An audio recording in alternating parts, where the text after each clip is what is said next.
네, 6.4 지방선거를 앞두고 여야의 움직임이 바빠지고 있습니다. 새누리당은 울산과 제주 등 광역단체 3곳의 후보를 확정했고 새정치민주연합은 경선 기준 확정에 진통을 겪고 있습니다. 이 4월 임시국회는 여야의 선거 준비와 일부 쟁점 법안에 대한 이견으로 주요 민생 법안 처리가 불투명한 상황입니다. 정치평론가 김만음 씨 그리고 홍익대 정군기 교수와 함께 선거를 앞둔 전국 진단해 보겠습니다. 자, 어서 오십시오. 네, 안녕하세요. 안녕하세요. 자, 이제 먼저 6.4 지방선거부터 하나하나 짚어보도록 하겠습니다. 자, 이 새누리당 먼저 알아볼까요? 내부적으로 이 경선 기준을 둘러싼 진통은 좀 있었지만 아직까지는 전반적으로 보면 이렇게 순조롭게 이 광역단체장 후보를 확정해 나가고 있는 것 같은데요. 지금까지 앞서 전해드렸습니다만 3곳의 광역단체장 후보가 결정됐는데 전반적으로 새누리당의 후보 경선 어떻게 평가하십니까? 네, 최근에 진행된 곳들 단일 후보가 결정된 것 외에 추가적으로 3곳이 결정됐는데요. 아무래도 광역단체는 규모가 좀 작은 곳이었죠. 제주 또 세종특별시, 울산 상주로 가장 적은 지역이었었는데 제주의 경우 예상됐던 대로 원희룡 전 의원이 이제 주목을 받는 가운데 관철이 됐고요. 세종시는 자유선진당 소속으로 당선됐던 현 유한식 시장이 지금 그대로 아슬아슬하게 된 것 같은데요.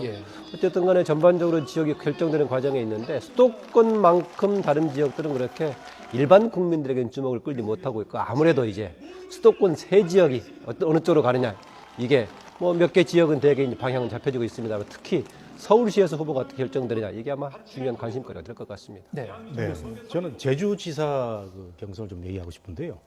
결국 그 원희룡 후보를 당선시키기 위해서 그 기준을 바꿔준 거 아닙니까? 그러니까 우금민 전 지사가 탈당을 아니면서 참여도 못하고 안 하고 이런 상황인데 저는 앞으로 이제 지지율이 좀 차이가 나더라도 또 특정 후보를 위해서 이런 그 틀을 임의로 바꾸고 말이죠. 그다음에 여론조사를 하는 이 부분은 우리가 중장기적으로 한번 고쳐봐야 된다. 이러다가는 대통령 선거까지 뭐 여론조사 하지 않겠습니까? 이 유권자들이 지지자들이 오픈 프라이머라는 게 다 열려가지고 체육관에 가가지고 귀중한 표를 한 표씩 행사를 하는 건데 이거 뭐 한 1,000명 돌려가지고 그냥 여론조사 결정하면 이게 과연 대의민주주의에 맞는 것인지 한번 좀 의심이 듭니다. 자, 그 일부 지역에서는 뭐 새누리당도 이 경선 방식을 둘러싼 그 잡음이 좀 들려오고 있기는 한 것 같은데요. 크게 이제 언론의 주목을 받고 있는 것 같지는 않고요. 어쨌든 뭐 이달 말까지 이제 광역단체장 후보, 서울시장까지 해가지고 30일 날 30일 날 이제 마무리가 되니까요. 자, 이거 어떻게 전개되는지 이제 봐야 될 것 같고요. 자, 이 새정치민주연합, 자, 이 기초공천 확정 이후에 뭐 여러 가지 뉴스가 쏟아져 나왔습니다만, 자, 이 선거 전에 이제 뛰어들면서. 자, 이제 이 공천 문제가 남아 있지 않습니까? 경선과 공천 문제. 벌써부터 여러 가지 이제 진통 그리고 파열음이 조금씩 들려오는 것 같아요. 특히 대표적인 곳이 이제 경기지사 경선인데, 자, 이 김진표 후보의 지금 반발이 지금 계속되고 있습니다. 지금 거의 뭐 배수의 진을 치고 오늘까지 당 지도부 그리고 선대위가 지금 답변을 달라 이렇게 얘기하고 있는 상황인데 지금 경기도지사 경선 같은 경우는 지금 어떻게 보고 계십니까? 예, 마찬가지로 이제 제주도에서 새누리가 룰을 바꿨다면 경기도는 이제 야당이 바꾼 거 아닙니까? 김상곤 전 교육감을 좀 봐주기 위해서 새누리 지지자들을 배제하고 여론조사를 하겠다. 이것도 틀을 바꾼 거거든요. 여기 이제 강력 반발을 한 사람이 이제 김진표 지금 후보인데 사실 뭐 이 틀이 기준이 임의로 마구 바뀌면 이 어느 후보가 이거 정치하겠다고 뛰어들겠습니까? 그런 점에서는 좀 문제가 있다고 보고요. 지금 이제 연령별 가중치를 좀 해달라는 게 보정해달라는 게 이제 김진표 의원의 얘기인데 뭐 이게 뭐 받아들일지 안 받아들일지 오늘 결정이 나겠습니다만은 뭐 저는 그래도 참여를 한다고는 보는데 어쨌든 야당이나 여당이나 이렇게 그 경선 시스템 룰을 이게 바꾸고 그다음에 이번에 그 야당이 경선 룰을 이렇게 바꾸게 된 그 내막을 좀 보니까요. 뭐 보도됐습니다만은. 안철수 의원이 10일 날 뭐 국민들한테 사과한 그 뒤 오후 회의에서 경기도지사 이 경선 문제 가지고 틀을 심사를 하는데 안철수 의원의 그 심기가 불편하니까 이 부분은 좀 들어주자 해가지고 룰을 바꿔줬다는 거 아닙니까? 이렇게 해서야 공당의 어떤 경선 시스템이 투명한 과정이라고 보겠습니까? 고쳐야죠. 그 여론조사 방식에서의 문제는 김상곤 후보를 배려한 쪽보다는 오히려 배려했다면은 공론조사 도입이 오히려 기존의 기득권이라든가 사람들한테 인지도가 떨어진 사람들을 위해서 필요한 방식으로 도입됐다라고 봐지고요. 저는 오히려 여론조사에서 왜 새누리당 지지층까지 포함한 방식으로 애초에 결정됐던가 이게 조금 실수가 있었지 않나라고 봐집니다. 특정인을 배려하게 했다기보다는 지난번에 그 무공천 문제 유지 여부에 대한 여론조사에서도 마찬가지로 새누리당 지지층을 빼고 한 상태였기 때문에 특별하지 않으면 일단 그 새누리당 지지층을 빼고 현재 새정치민주연합을 지지하거나 아니면 무당파층 정도를 포함하는 것이 조금 상식적으로 맞아 보이긴 한데요. 어쨌든 간 이 문제는 그냥 받아들이는 선 해결됐는데 조금 전에 정 교수께서 지적했다시피 이제 여론조사에서 세대별 가중치를 어떻게 할 것인가.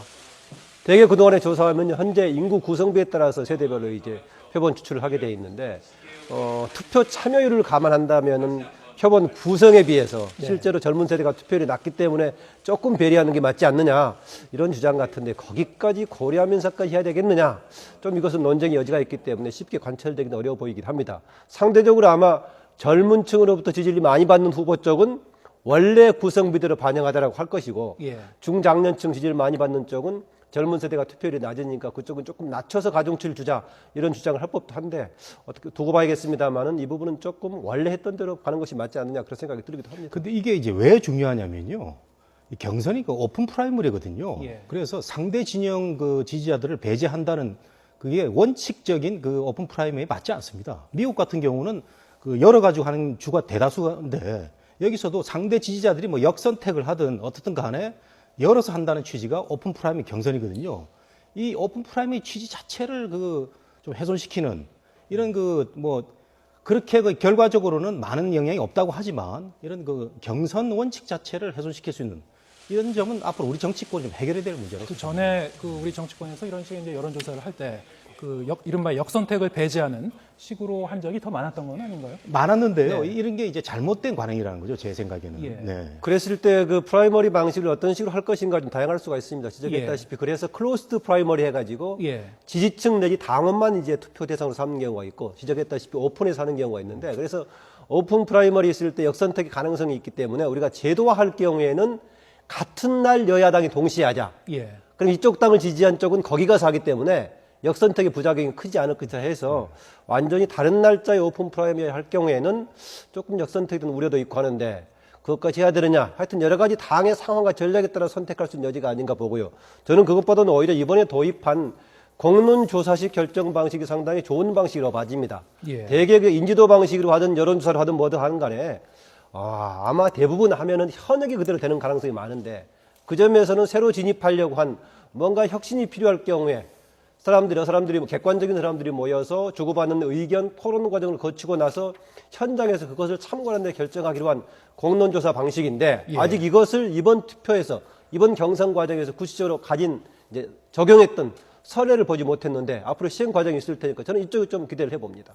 자, 그만큼 이 김상곤 전 교육감이나 이제 김진표 후보 의원 쪽에서도 이 경선 방식을 둘러싸고 지금 첨예하게 이제 이해관계가 엇갈릴 수 있고 뭐 과거에도 이 경선 룰을 조금 조정하면서 뭐 결과가 여러 가지 이제 뒤바뀐 경우도 있지 않습니까? 이제 그런 학습 효과가 있기 때문에 지금 끝까지 양측이 지금 신경전을 벌이고 있는 것 같은데요. 거기다가 좀 미세한 차이가 있기 때문에 이 방식 저 방식이냐에 따라서 뭐 순위가 달라질 순위가 여지가 전혀 달라질 있어서 수 있다. 그래서 좀 치열하게 지금 하고 자, 있는 그러면 이 당이 그 공식 입장을 내놓으라고 요구를 했는데 만약에 당이 기존의 입장을 계속 고수하면 김진표 의원 측 어떻게 할 걸로 보십니까? 경선의 불참 선언도 불사할 걸로 보시는지요? 지금 마지막 남아있는 부분이 지금 세대별 가중치 어떻게 줄 것인가라는 것인데 그것 때문에 무소로 갈까 막판 배수의 진을 친 것처럼 얘기하지만 그래도 경선에 임하는 것이 맞지 않을까라고 봐집니다. 만약에 제3후보로 있거나 무소속으로 있다가 가담한 경우라면 모르겠지만은 당의 중심에서 활동을 해야 하셨던 분이기 때문에 불만은 표출을 상당히 강하게 하시되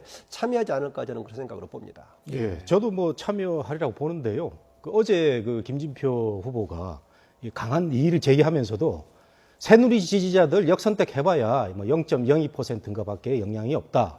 이런 얘기를 하면서 그 어필을 했는데 그렇다면 뭐 본인이 뭐 그런 그 기준에 따르더라도 충분히 지금 1등이거든요. 그런 점에서는 포기할 것 같지는 않고 다만 김진표 의원도 이렇게 그 공천 기준룰이 왔다 갔다 해서는 되겠느냐. 이분이 이제 경제관료 출신으로 굉장히 합리적인 분 아닙니까? 그런 점에서 어필을 한 것 같아요. 네, 알겠습니다. 저희 안철수 대표가 이 기초선거 공천으로 이제 다시 선회를 한 다음에 저희 그 이른바 그 개혁 공천을 이제 화두로 또 들고 나오지 않았습니까? 이제 앞으로 이제 여러 가지 이제 공천 작업을 하면서 정말 많은 조율을 해야 될 것 같은데요. 네. 그 작업이 이제 만만치 않을 것 같은데, 자 벌써부터 여러 가지 좀 진통이 예고되는 그런 소식들이 들려오고 있어요. 또 오늘 방금 전해드린 그 소식도 보면 광주 시장 후보 경선, 자, 이 호남 지역 같은 경우는 사실 이 영호남이라는 것이 이제 여야의 각자 이제 텃밭이기 때문에 공천이 곧 이 당선 아니냐 이렇게 생각하는 사람들도 많은 것 같고요. 그만큼 더 이제 신경을 곤두세우고 보고 있는 것 같은데요. 광주시장 후보 경선에서 이 윤장현 전 새정치연합 공동위원장을 이 광주 지역 의원 5명이 지지하기로 선언했습니다. 자 이렇게 되면은 이용섭 후보가 계속 이제 반발하고 있는 가운데, 자, 이 지분 나눠먹기 뭐 이런 비판도 나오고 있고요. 저희 어떻게 보시는지요? 예, 저는 지분 나눠먹기라고 가감히 말씀을 좀 드리겠습니다. 제가 오늘 집에서요, YTN 나오기 위해서 좀 뉴스를 검색하다가 YTN 뉴스를 보니까 갑자기 광주 지역의 5명의 국회의원들이 윤장현 지금 후보입니까? 등록을 했는지 아닌지 정확히 모르겠는데 예비 후보 등록했습니다. 했습니까? 예. 윤장현 예비 후보를 밀기로 했다. 이런 얘기를 들고 나와서 그동안의 여론조사를 보면은 강훈태, 이용섭 이 두 사람에 비해서는 현격하게 떨어져서 한 자리 숫자 정도 아니었습니까? 예. 그래서 거의 포기를 하는 걸로 많은 사람들이 알고 있었는데 이번에 안철수 진영하고 합쳐짐으로 인해서 다시 등록을 한 것 같아요. 근데 갑자기 그 국회의원 5명이 지지하기로 했다. 굉장히 뜻밖이었고요. 그 분석을 해보니까 이거 그겁니다. 안철수 진영이 민주화 합쳤는데 5대5 지분으로 그렇죠. 공천을 하자. 호남, 전북, 경기 쪽에는 확실하게 좀 밀어주는 분위기로 가서 물밑 지령이 내려간 것 같아요. 반대로 말이죠. 이 5명의 국회의원은 이번에 확실하게 밀어주면 불과 2년도 안 남은 다음 총선에서 공천 보답받을 수 있는 그런 가능성도 있지 않을까라고 저는 감히 얘기해 보는데, 조금 극단적으로 얘기하면 지분 나눠먹기식으로 비추어질 수가 있습니다. 굉장히 신중해야 됩니다. 이런 점에서는. 네. 자, 신경전이 계속 될 것 같은데 어떻게 보십니까? 파장이 만만치 않을 것 같습니다. 굉장히 어려운 문제 같은데요. 저는 과거에 그런 얘기한 적이 있습니다. 지금 새정치민주연합으로 통합되기 전에 안철수 의원 진영, 새정치연합 창준이 단계에 있을 때, 예. 그 여러 가지 몇몇 좀 비중 있는 인물 중에 새정치에 부합되는 가장 대표적인 인물이 윤장현 당시 공동위원장 아니냐라는 거였습니다. 예. 그리고 광주 지역에서 당시까지만 해도 여론조사를 했을 때 상당히 이렇게 팽팽한 해볼 만한 그런 상황이었는데, 이후에 통합된 이후에 여론조사를 했을 때 상당히 처지고 있는 상황이에요. 아니 통합 이전에도 많이 처졌었어요. 네, 그래서 초반 때는 상당히 경쟁을 해볼 만했는데 뒤에 좀 처지더라고요. 그런 상황인데 어떻게 할 것인가, 본인이 출마 선언을 했고, 특히 호남권에서는 지금 새정치연합 차원에서 등장했던 대표적인 지금 사람이기 때문에 성공해야 된다는 필연적인 내부적으로 그런 소문이 있을 수 있을 것입니다. 그런데 저는 이 방식으로 결정하는 건 과연 맞는 것인가? 특정 후보를 구체적으로 지역의 5명의 의원들이 지지한다라고 선언하는 게 맞는 건가 모르겠어요. 개별 의원의 경우에 할 수도 있을 것이다. 경우에 따라서. 네. 그리고 저는 이게 만약에 새정치를 위해서 윤장현 후보가 조금 되는 게 유리하다고 판단한다면은 후발 주자인 정치 신인이 등장하기 유리한 공천 방식에서의 뭔가 새로운 것을 고려하자, 이런 것은 제기할 수 있지만은 구체적으로 지적하는 게 가능하겠는가라는 거고요. 또 하나, 저는 그 5분이 지금 현역 의원 5사람이 광주가 국회의원 8명인데 그중에 한 사람은 오병윤 통합진보당 소속이고요.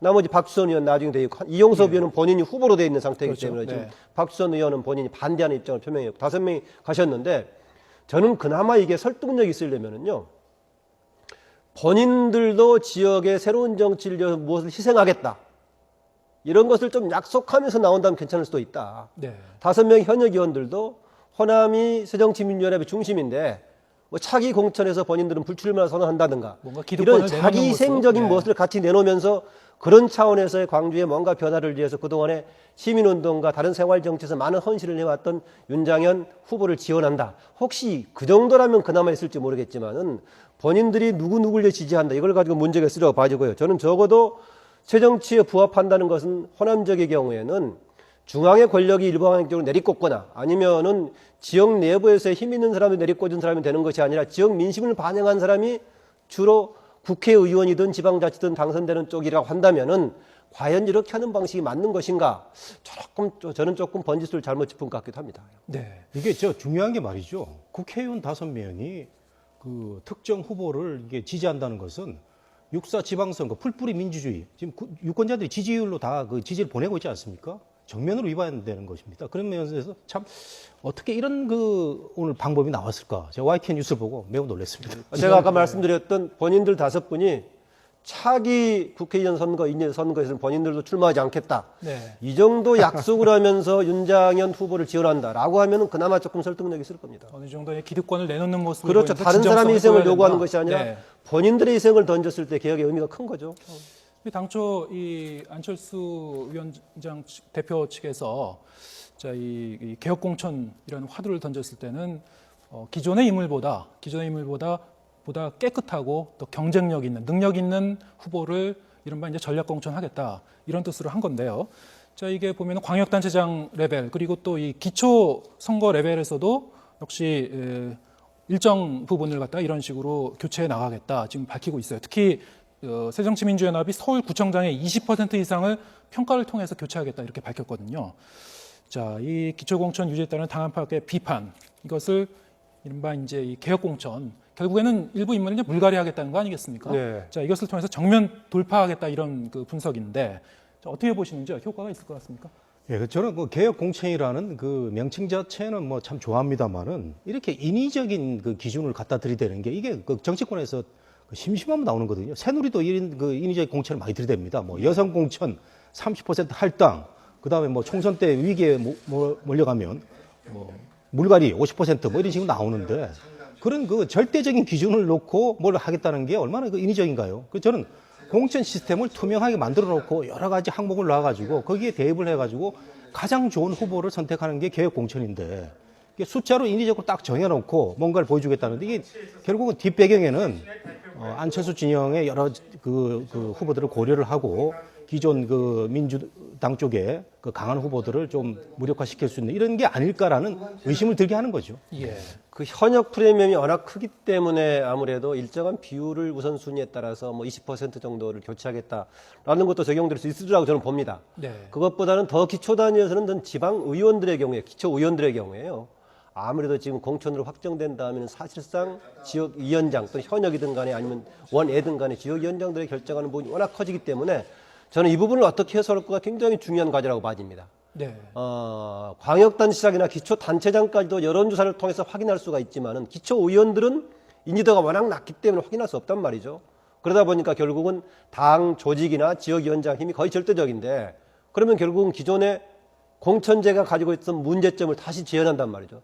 이번에 공천제를 유지하자는 결정이 53%였지만 46%는 무공천도 계속 가더라는 쪽이었죠. 그렇죠. 네. 거기에는 안철수 공동대표의 소신을 밀어주자는 쪽도 있었지만은 공천제가 가지고 있는 폐해를 심각하게 인식하고 있었다라고 보자면은 그 폐해를 극복하는 방법이 굉장히 필요한데 지금 이 상태라면은 역시 과거의 폐해가 그대로 반복될 가능성이 있습니다. 지역위원장의 의중에 따라서 기초의원이 결정될 가능성이 있는 그 점에서는 저는 오히려 기초의원들에 한해서 새정치민주연합 도입하고 있는 공론조사를 기초의원 쪽에도 좀 적용할 필요가 있다. 그런 생각이 드는데 내부적인 개혁공천 방안 논의에서 이것을 얼마나 좀 신중하게 고려할지 좀 두고 봐야겠습니다. 자, 이 새정치민주연합이 그동안 이 기초공천 문제로 해갖고 시간을 많이 소모해서 말이죠. 지금 뭐 그 점이 공천 있긴 합니다. 작업하면서 지금 갈 길이 이제 바빠졌는데 말이죠. 자, 그동안 또 이 새누리당에 비해서 새정치민주연합의 지지율도 만회를 못하고 있는 상황인데 남은 한 50여일이라는 기간이 뭐 이렇게 사실 길다면 길고 또 짧다면 짧은 시간입니다만 이런 식의 이제 공천 문제를 둘러싼 잡음이 계속 들려올 것 같으면은 야권이 상당히 또 좀 어려운 시기가 될 수도 있지 않을까. 이게 과연 만회의 반전의 계기를 잡을 수 있을까 그런 생각이 드는데 어떻게 보시는지요? 저 역시 그것은 개혁공천에 있다고 봅니다. 그래서 당에서도 당위적으로 개혁공천을 화두로 던졌다. 예. 지난번 조사 대상이 새누리당을 지지하는 층을 제외한 조사를 대상으로 삼았다. 그랬을 때 공천을 가자는 쪽이 53%고 나머지가 46%였다고 하는데 46%까지 지지를 받아야 그나마 당이 온전하게 중심을 잡을 수 있거든요. 네. 46% 지지를 받으려면 기존의 공천제가 가지고 있었던 폐해를 극복하는 방향이 돼야 될 것인데 그 과정이 지금 될 겁니다. 지적하신 대로 워낙 지금 시기를 조금 놓쳐가지고 짧은 기간 50일밖에 안 남았기 때문에 한계가 있긴 하지만 그나마 국민들이 감동할 정도로 이 부분을 내놔야 될 겁니다. 역시 지금 새정치민주연합의 한계에는 구체화시키면 나름대로의 경쟁력을 가지고 있지만은 정당 지지율이 워낙 낮단 말이죠. 예. 정당 지지율을 높이는 것이 당면한 과제인데 그 차원에서는 현재 정당 지지율을 높이는 방법은 1차적으로는 개혁공천이고 2차적으로는 안철수 공동대표를 비롯한 당 지도부에 대한 국민들의 신뢰인데 우선적으로 개혁공천을 과연 어떻게 구체화시킬 수 있을 것인가 굉장히 중요한 과제라고 봅니다. 네. 자, 이번에는 새누리당 서울시장 경선 얘기도 좀 해보죠. 네. 저희 지난주에 이제 TV 토론이 있지 않았습니까? 자, 이렇게 보니까 의외로 정몽준 후보가 상당히 선방을 했다는 이제 평가를 받고 있어요. 그래서 이 정몽준 후보와 김항식 후보 사이의 지지율 격차가 이게 고착화되는 게 아니냐 이런 얘기도 이제 벌써부터 들려오고 있고요. 자, 이 오늘도 이제 뉴스를 보면은 이 두 후보 간의 신경전이 상당히 지금 그 날카로운 것 같습니다. 네. 특히 김항식 전 후보 같은 경우에는 그 정몽준 후보의 현대중공업 주식 백지 신탁 문제를 들고 이제 계속 공격을 하고 있는데, 자, 어떻게 보셨습니까? 예, 지금 김항식 후보가 따라잡아야 될 시점이죠. 예. 이러다 보니까 여러 가지 아주 민감한 시기여서 총공세를 펼치는데 본인이 직접 그 주식 얘기도 하고 있고 예. 지금 네거티브적인 성격이 강한 그런 공방을 주고받고 있는데 저는 뭐 정몽준 후보가 그 백지 신탁을 하든 저는 뭐 서울시 행정하고 중공업 뭐 하고는 별 상관이 없다고 생각하지만 없다고 보시는 거예요? 예, 근데 뭐 제가 정몽준 후보 지지자는 아니고요. 네. 두 사람의 이 그 흥행이 자칫 네거티브전으로 또 마이너스 효과도 갈 수 있는 그런 효과가 있기 때문에 그런 점이 있기 때문에 조금 더 도가 넘어가면 좀 문제가 있다 이렇게 보고요. 그다음에 이제 3파전에서 이해운 후보가 많이 따라잡지 못하고 있어요. 한때 10% 갔다가 다시 한 자릿수로 내려앉았는데 조금 더 이해운 후보가 쳐주면 아주 재미나는 그 새누리 특유의 그 2대 3대 3대 2 체육관 경선이 일어나면 재미나는 그 경선이 될 것이다 이렇게 생각하고 있고요. 조금 전에 제가 이제 민주 쪽 얘기를 못 드렸는데 민주가 아니고 새정치연합이죠. 예. 새정치연합이 이제 말로만 그 개혁 공천을 할 게 아니고 저는 내용적으로 투명하게 공천 시스템을 만들고 그다음에 민생을 위한 정책 잘 만들면 이번에 충분히 육사 지방선 이제 승산이 있다고 보는데 오늘 나온 게 광주에서 5명이 뭐 윤장인 후보를 지지한다든가 20%를 인위적으로 물갈이 한다는 거는 그렇게 썩 좋은 뭐 대안은 아닌 것 같아요. 예. 그래도 아직 50일 동안의 기간을 잘 활용하면은 반전의 계기를 잡을 여지는 남아 있다. 그렇죠. 충분히 네. 아직도. 예. 자, 근데 그 어떻게 보십니까? 다시 이제 그 서울시장 정몽준, 경선 김항식, 새누리당. 예. 예. 그 백지 신탁 관련해서는 그 이게 앞으로 좀 큰 이슈가 될까요? 하여튼 뭐 김항식 후보 쪽에서는 지금 시간이 많지 않습니다. 아마 예. 이번 주 한 일주일 내에 뭔가 조금 완전히 넘어서지는 않더라도 일정한 비율을 올리지 않으면은 예. 남은 기간 또 추격하기가 쉽지 않아서 강도가 세질 걸로 봐집니다. 그렇군요. 당장요. 예. 그런데 백지 신탁은 이제 나중에 하게 되면은 그 심사위에서 판단할 거고 그렇겠죠. 전문가들 네. 입장은 다르겠지만 예. 제 의견은 약간 말씀드리자면은 예. 만약 그게 문제가 된다면 저는 현재도 문제가 될 거라고 봐집니다. 현재도요. 현재 국회의원으로서 문제가 될 것이다. 그게 문제가 된다면은 네. 물론 그 동안에 주로 외통위 쪽에 이제 소속하면서 직접 관련이 없는 다른 뭐 산업 관련 부서라든 경제 관련 부서 있지 않기 때문에 관련이 없을 거라고 했지만은 그냥 일반적인 국회의원으로서만이라도 현대중공업 정도 큰 규모면은 사실상 관련이 있다고 볼 수 있죠. 그래서 굳이 서울시장으로서 관련이 있다고 본다면 오히려 현재 의원일 때도 관련이 있을 것이다. 예. 그러면은 반대로 시장의 재척 사유는 해당되지 않을 것 같기도 한데 좀 강하게 반복적으로 김항식 후보 쪽에서 제기를 한 것 같습니다. 예. 김항식 후보가 저는 처음에 이제 미국에 돌아와서 14일 날 지난달 14일 날 공항에서 할 때 야 상당히 조금 정치적인 파워가 있는 모습을 보이고 있구나. 안정적인 모습을 예, 보였죠. 그랬죠. 네. 거기다가 주변 정치 참모들의 조언도 상당히 흡수를 잘하고 있는 것 같고 그랬었는데 예. 최근에 와서는 본인의 조금 안정된 이미지하고 주변에 마음 급한 정치 참모들의 요구하고 두 개가 이상하게 결합되면서 조금 불안정한 모습도 보이고 있어서 오히려 상대적으로 정몽준 후보가 안정을 보이고 있는데요. 그 변화 가능성을 보려면 일단은 저는 한 일주일 내에 김항식 후보가 추격하지 않으면 쉽지 않을 것이다. 뭐 그런 상황 같습니다. 어떤 뭐 또 새로운 이슈라든가 카드를 들고 나오든가 아니면 예. 아직도 뭐 그 TV 토론회가 많이 남아 있으니까요. 3번 남았죠. 네. 좀 그러다 지켜봐야 보니까 될것 TV 같은데요. 토론 과정에서 지난번보다는 더 강하게 네거티브로 가든 뭐라고 하든 상대에 대한 공격이 심해질 수밖에 없을 것이다. 예. 그렇죠? 현재 같은 경우 일단 경선이라는 건 세 후보 간의 상대적인 경선이기 때문에 상대보다 내가 낫다. 상대는 본선에서 이러저런 문제가 있을 것이다. 라는 지적이죠. 예컨대 정몽준 후보 쪽에서는 김항식 후보를 두고 정선진 전 법무장관을 내부의 선대위원장으로 임명을 했는데 예. 그분은 바로 얼마 전에 칼럼에다가 이명박 정부에 대해 총체적으로 비판했던 분 아니냐.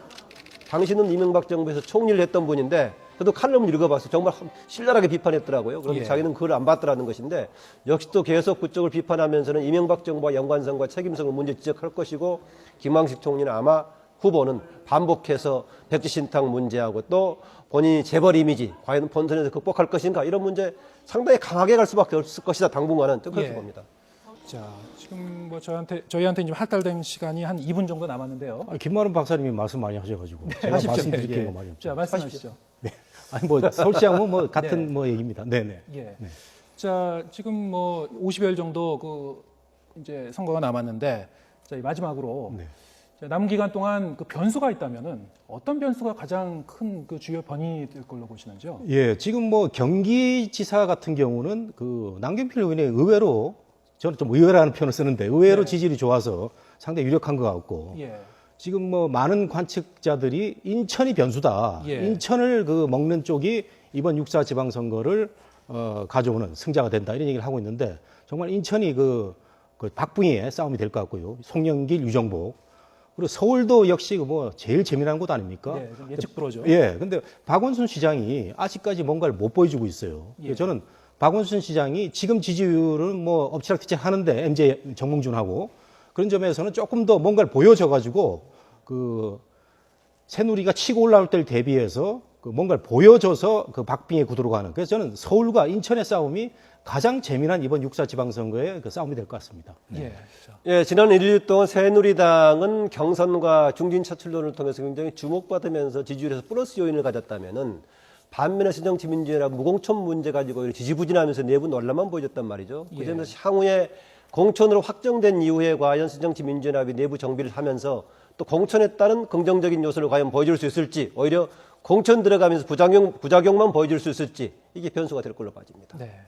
또 남은 기간 동안에 그 지금 보면은 뭐 여러 가지 이제 정치적인 그 이슈들이 많이 나옵니다만 또 이 국회 문제도 있고요. 예, 또 유권자들이 이제 체감할 수 있는 또 이제 민생 그 문제라든가 또 새로운 이슈들이 또 부각될 수도 있겠죠 지금. 저런 건 있습니다. 항상 민생과 경제가 가장 중요하다고 하지만은 예. 선거에서 쟁점이 되려면 거기에 따른 입장이 달라야 되거든요. 예. 그러니까 어느 민생 쟁점을 두고 새누리당 후보가 가고자 하는 방향하고 새정치민주연합이나 다른 정당이 가고자 하는 방향하고 달랐을 경우에는 그게 큰 쟁점이 될 수가 있지만은 가장 중요한 문제에도 불구하고 합의 쟁점이 돼버린다면 쟁점은 부상되기 어렵다. 예. 그래서 오히려 보통 민생을 강조하면서도 실질적으로는 정치적인 문제가 쟁점이 되는 경우가 많죠. 그 중에 한 큰 예가 말이죠. 기초노령연금에 대해서는 민주당이 그 빨리 이거 결정을 해야 됩니다. 제 생각에는 새누리하고 같은 입장이라도 같이 가는 쪽이 더 표를 많이 얻을 수 있을 것 같아요. 지금 저 어르신들 말이죠. 그 20만 원 때문에 지금 목을 메고 있는데 예. 이거 이번에 입장 표명 안 하면 마이너스 될 수 있어요. 그 문제는 그런데 그거 하지 않는다고 기초노령연금제는 이미 유지가 되고 있기 때문에요.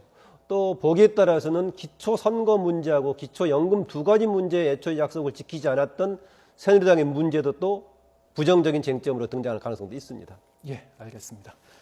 자, 지금까지 정치평론가 김만흠 씨 그리고 홍익대 정군기 교수와 함께 선거를 앞둔 전국 진단해봤습니다. 자, 오늘 말씀 고맙습니다. 네. 감사합니다.